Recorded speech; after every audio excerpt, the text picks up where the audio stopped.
There's one thing that about 93% of men never do that will make you infinitely more successful with women. And it's something that has allowed me personally to do things like this.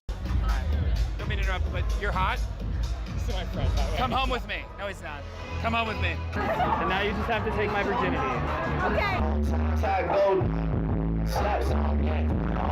Hey! Hi, I'm so happy to see you. You're nice and you are good at conversation.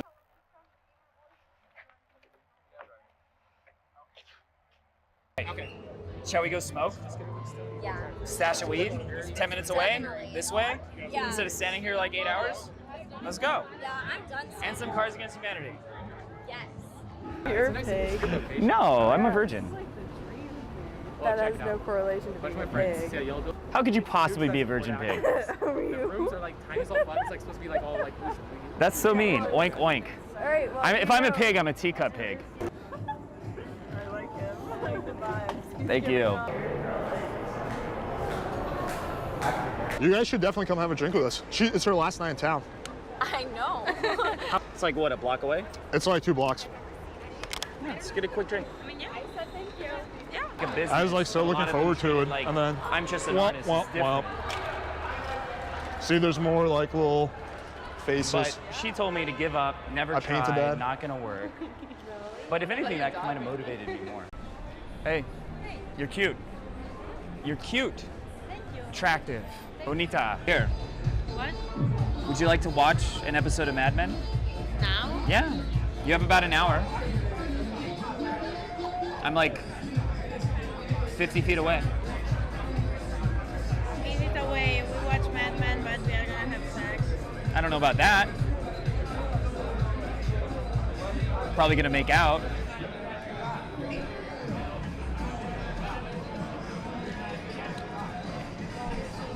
It's a great show. I don't want you to miss out.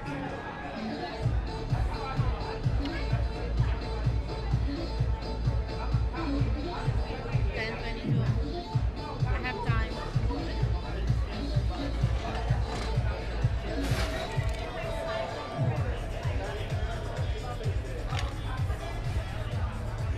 It's this way. Now you're probably wondering, what is this thing that you do?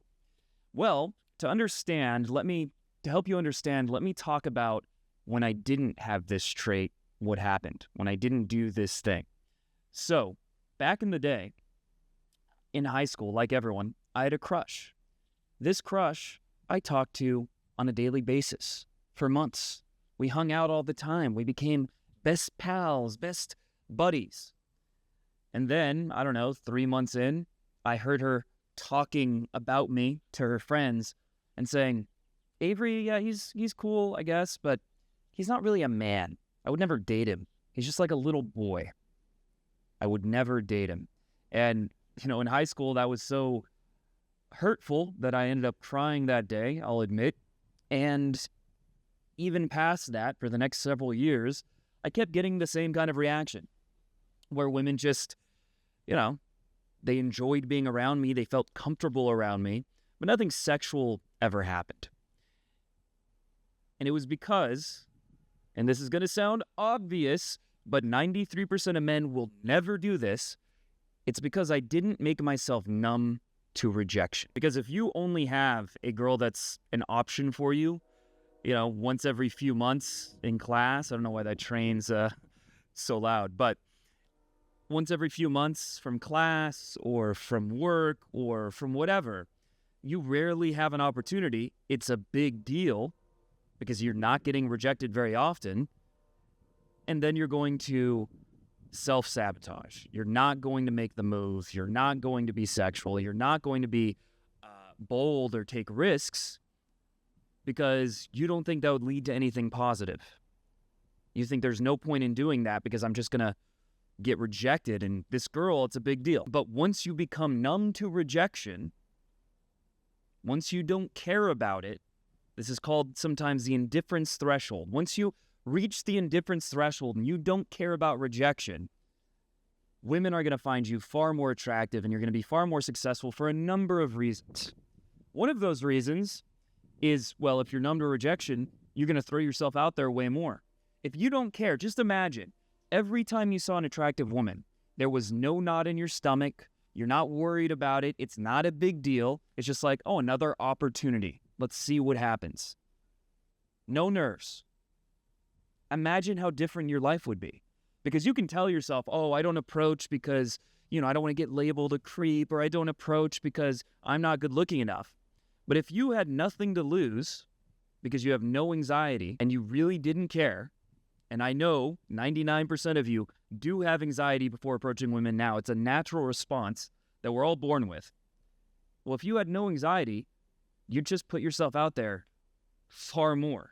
And you would get better at approaching women because you would learn the skill through practice. And just by the simple, you make more shots, or you miss every shot you don't take. Just by that simple logic, you'll be more successful.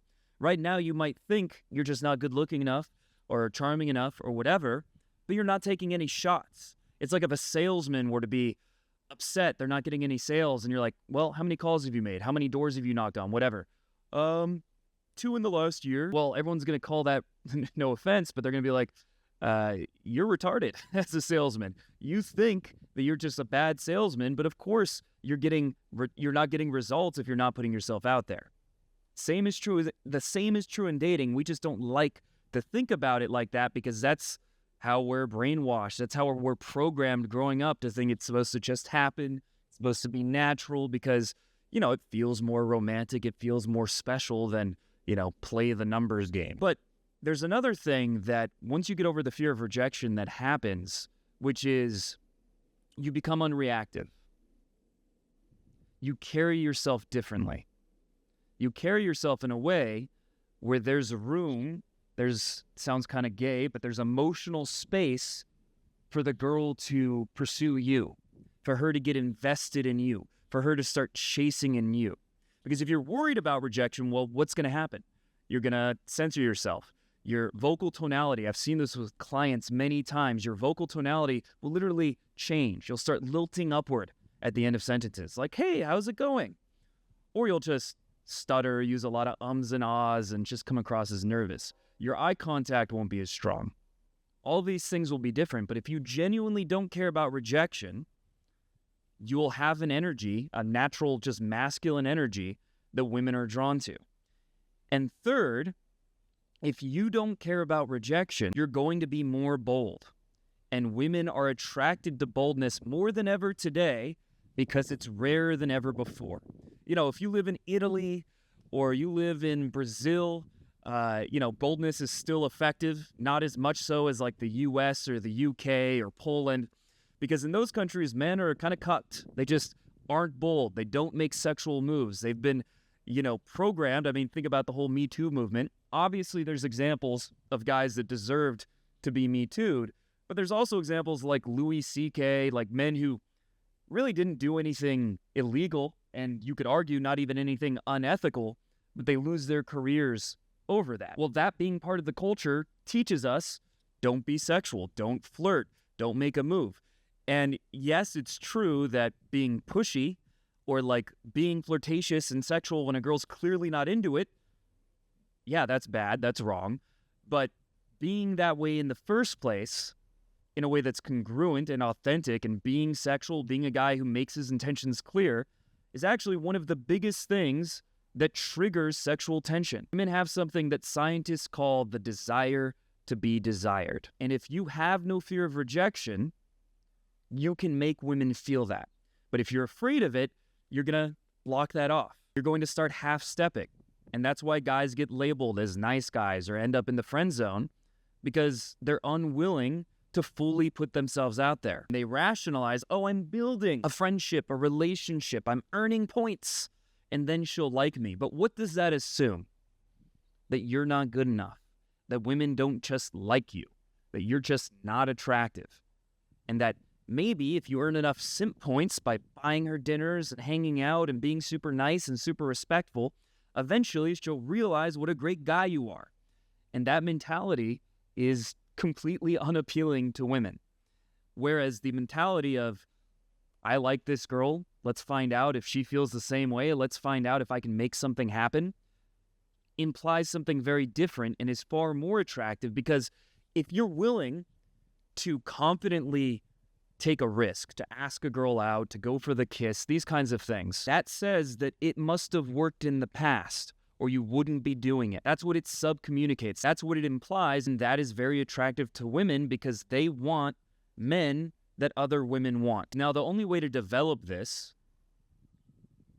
is to risk getting rejected, right? There's a reason that the vast majority of men don't have this quality, because you have to do something that is anxiety-provoking. You have to do something where you're putting your ego on the line. There's no way to avoid that. There's no way to circumvent that.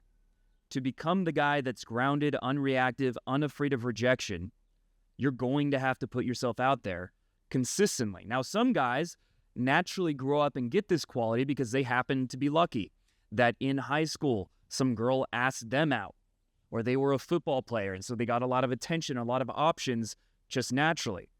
But if that's not you, and that's not the vast majority of men, the only way to get this quality is to face rejection head on.